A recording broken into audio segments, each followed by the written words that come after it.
Hello guys, আসসালামু আলাইকুম। Welcome to my channel. আজ আমরা রান্না করব মজাদার মুরগির মাংস ভুনা। তো চলুন শুরু করা যাক। প্রথমে একটি কড়াইতে তেল দিয়ে এর মধ্যে আমি আলু ভেজে নেব।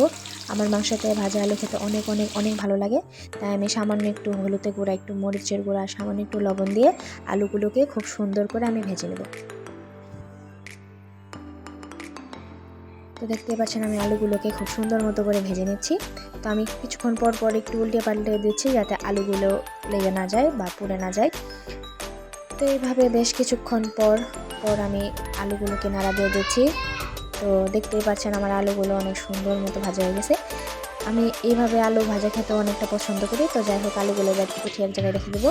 তো এবার আরেকটু কড়াইতে আমি তেল দিয়ে তেলের মধ্যে গরম মশলা দিয়ে দিলাম। এখানে আমি দারুচিনি, ছোটো এলাচ, তেজপাতা দিয়ে একটু নাড়াচাড়া করে এর মধ্যে আমি 1 কাপ পরিমাণ মতো পেঁয়াজ কুচি আর সামান্য একটু মরিচ কুচি দিয়ে খুব সুন্দর মতো ভেজে নেব। তো এখানে আমি 1 চা চামচ আমি লবণ দিয়ে দিয়েছি, লবণটা সবার স্বাদ অনুযায়ী। তো দিয়ে আমি সুন্দর মতো করে পেঁয়াজগুলোকে খুব সুন্দর করে ভেজে নেব। তো আমি পেঁয়াজগুলোকে নাড়াচাড়ার অবস্থায় রেখে দিয়েছি যাতে পেঁয়াজগুলো পুড়ে না যায়। তো দেখতে পাচ্ছি আমার পেঁয়াজগুলো অনেকটা নরম হয়ে এসেছে। আমি আর একটু কিছুটা লাল লাল করে এর মধ্যে আমি বাটা মশলাগুলো দিয়ে দেবো। আমি এখানে 1 চা চামচ আদা বাটা, 1 চা চামচ রসুন বাটা, তারপরে 1 চা চামচ জিরা বাটা আর সামান্য একটু হলুদ গুঁড়া, মরিচের গুঁড়া দিয়ে এখানে আমি মশলার পেস্ট বানিয়ে নিয়েছি। তো এগুলো দিয়ে আমি সামান্য একটু পানি দিয়ে মশলাগুলোকে খুব সুন্দর মতো কষিয়ে নেব। দেখতে পাচ্ছি আমি মশলাগুলোকে খুব সুন্দর মতো নাড়াচাড়া কষিয়ে নিয়েছি। তো আমি একটু সামান্য পানি দিয়ে দিলাম যাতে মশলাগুলো খুব সুন্দর মতো কষানো হয়ে যায়।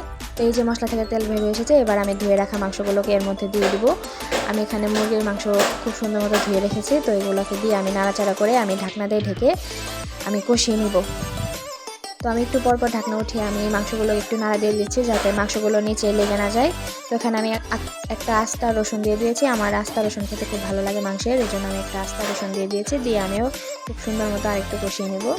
তো আমি একটু পরপর আমি ঢাকনা উঠিয়ে আমি এগুলোকে নাড়াচাড়া করে দিচ্ছি যাতে নিচে লেগে না যায়। তো দেখতে পাচ্ছেন মাংসগুলো থেকে বেশ অনেকটা পরিমাণ তেল বেরিয়ে এসেছে।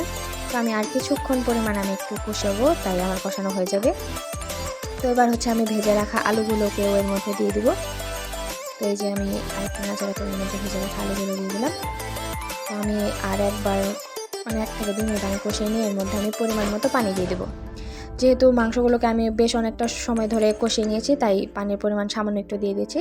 এবার আমি দমে দমে এটাকে রান্না করে নেব।